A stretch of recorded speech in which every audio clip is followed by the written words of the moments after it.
Et après la revue de presse, l'édito de ce soir vient aussi ressortir toute la symbolique historique derrière le récent voyage officiel de Brice Clotaire Oligui Nguema à Washington.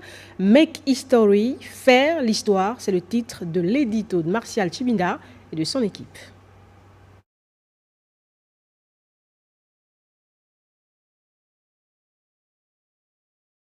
Bonsoir chez vous. Faire l'histoire, make history. Vous nous permettrez cet égarement inspiré de la langue de Shakespeare, ce d'autant plus que le sujet évoqué ce jour tire sa source du récent déplacement du président gabonais au pays de l'oncle Sam.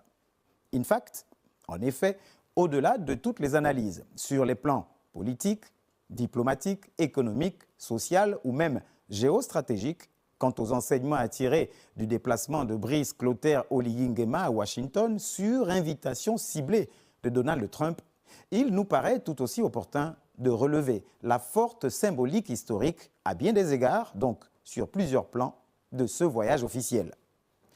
Une sortie remarquée qui a pour vocation, in fine, de faire l'histoire. Make history. Make history du fait d'abord d'avoir été sélectionné parmi les 5 nominés. Aux côtés des chefs d'État de la Mauritanie, de Guinée-Bissau, du Libéria et du Sénégal, la présence de Brice Clotaire Oligui Nguema du Gabon, seul pays équatorien invité, constitue à elle seule, pour les analystes, politologues et spécialistes en géopolitique, un fait historique indéniable. Le Gabon compte bel et bien parmi les dulcinés qui suscitent, dans un nouvel élan, l'intérêt courtisan d'un prétendant des plus courtisés. Difficile en l'état d'affirmer radicalement que la donne change, mais pour sûr, elle évolue. Et c'est tout à l'honneur du président américain qui, contrairement à ses prédécesseurs immédiats qui avaient opté pour des sommets africains plus inclusifs, Donald Trump, lui, opte pour un format inédit, celui de renforcer l'intérêt des États-Unis pour l'Afrique sous sa présidence. D'ailleurs, selon notre confrère Seydik Abba, chercheur spécialiste des questions africaines, ce format intimiste a permis aux dirigeants présents de mieux présenter les opportunités de leurs pays respectifs. Fin de citation. De mémoire de journaliste, dans l'histoire des présidents américains, les 30 dernières années ne nous révèlent aucune trace d'une rencontre du genre.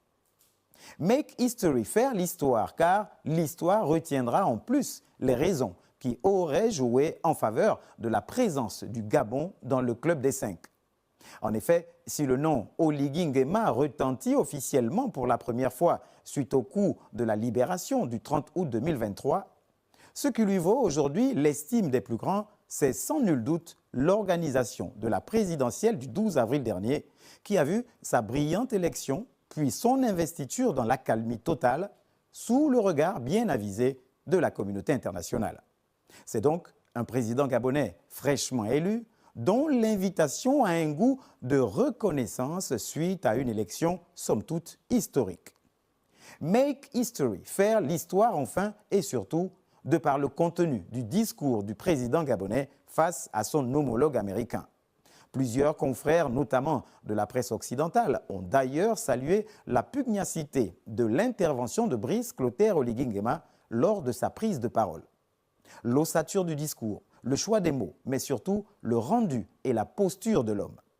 Ni condescendant, encore moins complexé, mais convaincu de son argumentaire autour des atouts du Gabon qui n'entend plus se laisser dénuder sans se vendre cher et au plus offrant au nom du peuple gabonais. Peuple au nom duquel, justement, la courageuse décision de rompre avec la surpêche au large des côtes du Gabon a été prise sans embâche. Gageons que de la même manière, le même recul sera de mise si jamais le gagnant-gagnant attendu au sortir de Washington accouchait de 2 enfants au poids Laurel et Hardy. Surtout après avoir pris la décision salutaire de tout transformer localement. Un changement de paradigme qui pourrait s'avérer efficace et contribuer à faire l'histoire d'un homme et d'un pays. Bonsoir chez vous.